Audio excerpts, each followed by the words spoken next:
they have to stop using it. And actually, 2017, they were out of compliance. We're trying to figure out what to do with that. But so in that case, there's rules, et cetera. Non-qualified deferred comp plans. These are plans for bigger businesses where you have General Motors and big companies. Qualcomm has it. A lot of companies have it where they're big. They're trying to provide benefits for the owners and or the key people, and they can't do it without doing a whole bunch of benefits for other employees, so they do it after tax. And then when the money's paid out, it's taxable to the person. There's a lot of non-qualified deferred comp plans. They were going to get rid of them in the Trump tax bill, but at the last minute, Congress backed off and under pressure from somebody. And then they have group health insurance plans. It used to be that sole proprietors couldn't deduct those back in the old days. Now you get 100% deduction all the way through. It's the same for no matter what entity you have, except in an S corp and a partnership. You have some limits for the self-employed if you don't provide coverage for employees. And same thing for the sub S. You have the deduction is actually taken at the on your 1040 instead of the corporate return. I'm sorry to be so complicated in this. You can have medical expense reimbursement plans, but where the medical expense reimbursement is a very popular thing, and it's possible in some entities, but not in others. Let's say you have a high deductible medical insurance policy, $5,000, and then you get a couple $1,000, and then you go get glasses, and you get you go to Dr. Spolenka, and you get your teeth fixed, and you get orthodontia, and you get all this other stuff. Insurance probably doesn't cover most of that, and so if you want to get it tax-free, you got to use a medical reimbursement plan. When you're a sole proprietor, you can't do it. When you're in a partnership, you can't do it. S corp, you can't do it. C corp, you can do it, but you have to cover employees as well. And like I said, I had some guy call me yesterday who said, I don't cover my employee. And I said, well, just pray that the IRS doesn't audit you, because you're supposed to cover this. Employee's been with him like 10 years, so you can't say that he just isn't eligible for the plan. But there are some circumstances where if you need to have medical reimbursement, I mean, I have some people I work with that have like a child that has special needs where they're spending $30,000 a year or more on and all kinds of medical expenses and doctor stuff and camps in Utah and things like this. And so some people have kids that have major problems in medical stuff that isn't covered by insurance, and they're spending a lot of money out of pocket. And Obamacare doesn't, no matter what kind of insurance you have, unless Katie can come up with something, it's very difficult to get insurance to pay stuff like that, because it's not even now the big thing is they have these trail things where insurance people are going out and trying to get their insurance company to pay, where it's like for therapy you go hiking in the mountains in Julian or something, and they charge like $30,000-$40,000 a year and then submit it to the insurance company, and the insurance companies are rebelling on that, and it's a constant battle right now on that. I don't know if you've seen that. Yep, but it's I think it's partially legit and partially a scam, and that's a big thing, and the insurance companies are going crazy with that. Then you can have a cafeteria plan, which is where you give people, it's like if they had a line here like a buffet, you're going to hometown buffet, and there's various benefits, and you're just picking this benefit, that benefit, no, I don't want that benefit, you pick another. You can take a certain amount of money, and I won't get all the details, it's too complicated, where you set it up for your employees, and they can pick and choose from either they're reducing their pay or an employer provides some of the money.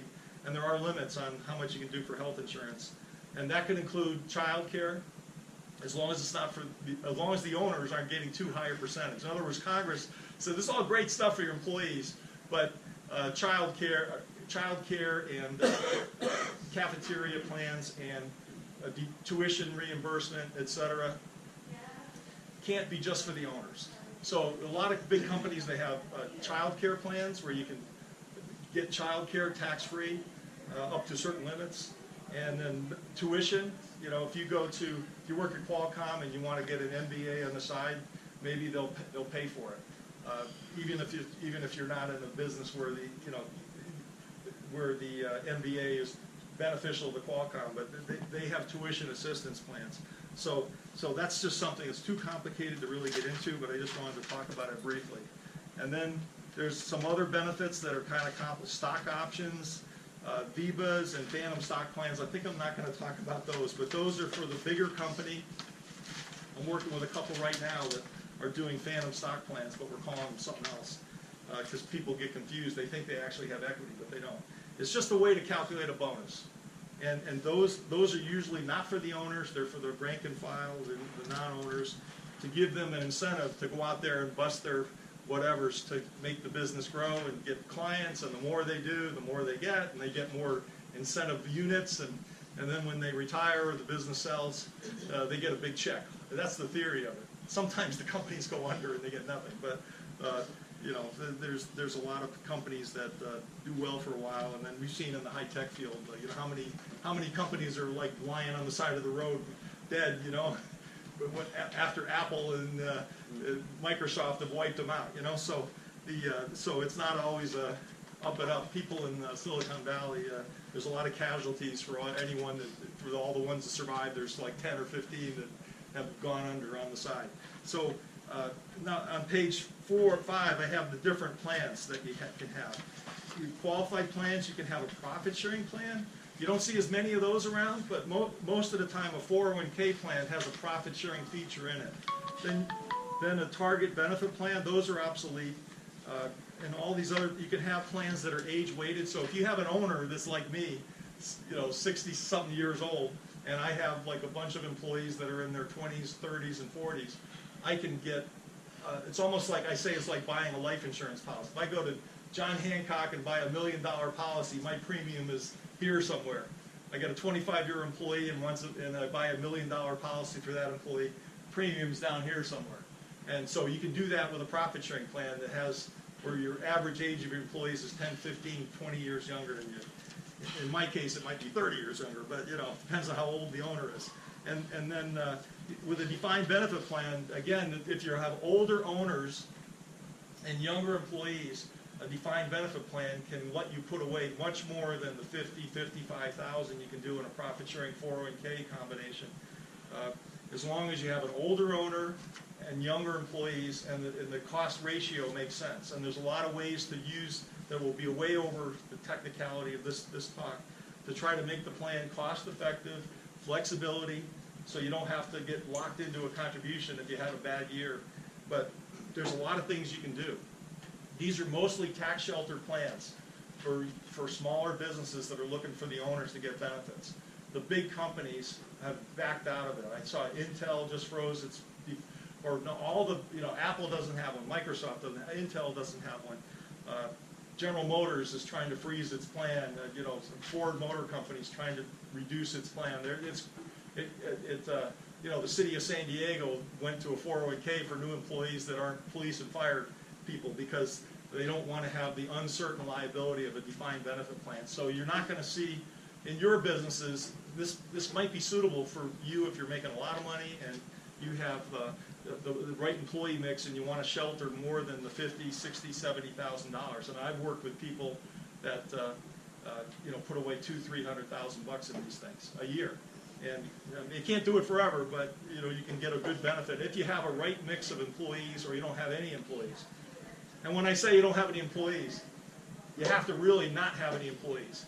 There are schools of thought, like this guy yesterday, the employee that he thought he could exclude from his medical reimbursement plan was what's called a leased employee. He gets them from like Paychex or somebody like that. And you know, but this person is there every day saying, hey boss, whatever you say, you know. That person is an employee. It doesn't matter who pays their pay. You know, it's a myth that you can put somebody on somebody else's payroll, but they're working for you, and say they're not an employee. And there still are some CPAs and lawyers in San Diego that say that. And then somebody comes in and says, oh yeah, you know, I have a defined benefit plan. I put it in just for myself, and you know, I got 20 employees, but I don't cover them because they all work for Administaff. There's some new name now, Inspiron or something. And that doesn't work. If they're on your site or they're working for you, they're your employees no matter who makes the payroll. A lot of times this comes up in doctors' offices where, you know, the staff, there's 4 doctors sharing space, and one of the doctors employs everybody, and the other 3 doctors say, oh, I could have a plan, I don't have any employees. That's not the right answer. I'm working on one right now that got nailed by the IRS on that, trying to clean it up retroactively and keep the IRS sanctions to a dull roar. So in that kind of situations, be careful what you hear, because there's still a lot of people out there in the benefit field and the legal field and the accounting field that have misinformation. This guy that I talked to yesterday, his lawyer told him, "Oh, it's no problem. You can exclude all day long." And then I said, "You see we sent the lawyer, and he ended up paying some of my fees to fix it up because we had him cold." But the client didn't really want to sue him. We tried to fix it up. It says right in the plan document, leased employees are covered, unless And I said, "This lawyer, like, did you see this provision?" And you told the guy, you don't have to cover him. What's right in the plan? Because the plan is following the rules. And the lawyer said, "Oh, well, I didn't see that." And I said, "Well, why are you telling the client, helping the client set up a plan when you don't even know what you're doing?" You know what I mean? So that happens sometimes in the investment world. I think you know a lot, but there's a lot of people out there selling investments that put a person into a pension plan that's not compliant with the rules because they don't know enough. They shouldn't be dabbling in this stuff if you don't know the rules, because it's too dangerous. It is very dangerous. And then individual retirement accounts. Again, you can have simple employee plans, which is an IRA funded by an employer, and they have a role. They have a role. I have one. I always have war stories. I have a client that does it because they piggyback on it. We were doing profit sharing plan for years. I've worked with this company like 35 years, and all the employees said, "I want my money now. I want my money now." And he said, "Well, you can't take it out of the profit sharing plan because it's the rules don't allow it." And so we ended up throwing the towel, and we said, "Okay, we'll set up a SEP, put the money into the SEP, and freeze the profit sharing plan, not use it anymore." So what happens in this is they put the money into the SEP for the employees, usually 10–15% of pay. It's just factored in as part of their pay. And then 80% of the employees go down to the bank like the next day and withdraw the money. And they pay the 10%, 12.5% actually in California penalty, but they just take the money, and the owners leave their money in the IRA. And so because they got tired of the employees saying, "Hey, I don't want this money in the profit sharing. I want it now." And so they said, "Okay, fine. You want it now? We'll just set that up." So that's a possibility. You just let your employees take it out, and then it's between them and the bank. In other words, the beauty of it is that the owner has no paperwork. Once you put it in the IRA in the bank, somebody at the local bank in California has got to figure out how to deal with this employee. The owner does nothing, and right and it's pretty hard to find. John, you don't want those accounts, Oh, okay, you're going to put away $5,000 in the account, and it's going to be there for a week. How does the bank make any money? You don't. So you need to have a banker that likes you to be able to work with this, because I don't understand how the banks make any money. The financial planners don't make any money. Nobody makes any money. But it's possible. It is possible. And then if you're an owner that has too many employees and all this stuff doesn't sound good and the cost for employees, then you can put money in an IRA. But if you're over 50 like me, you can put away $6,500. Big deal. But that's still better than nothing. And it does accumulate over time. And there are some IRAs out there that have done some really good investments, even though they've put away $5,000–6,000 invested in Qualcomm or invested in Apple or whatever, that have hundreds of thousands of dollars. And I think Mitt Romney, I'm not sure exactly how he did it, but he has $109 million in his IRA when he was running for president. Wow. And it was a little murky as to how. I think he used what's called carried interest. That's the hedge fund guy. But yeah, I'm out of time. Okay, but that's possible. There's a lot of stuff on pages 6, 7, and 8 about each individual plan and the pros and cons of the plan, and I encourage you to read that.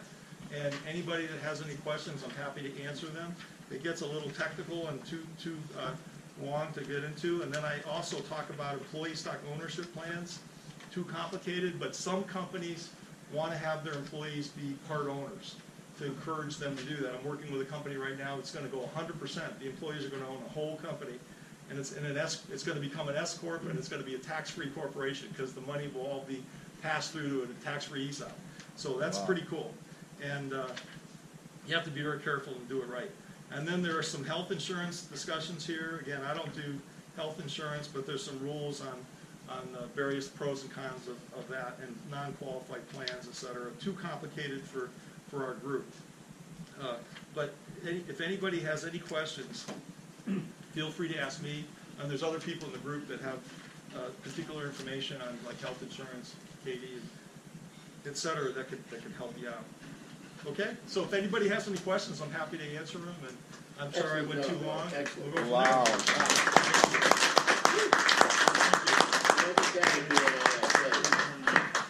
Well, This is a nice document. Thank you. oh, no, you're welcome. Anybody wants more than, I made more copies, so I'm gonna pass if it you on. guys want more, otherwise they go into the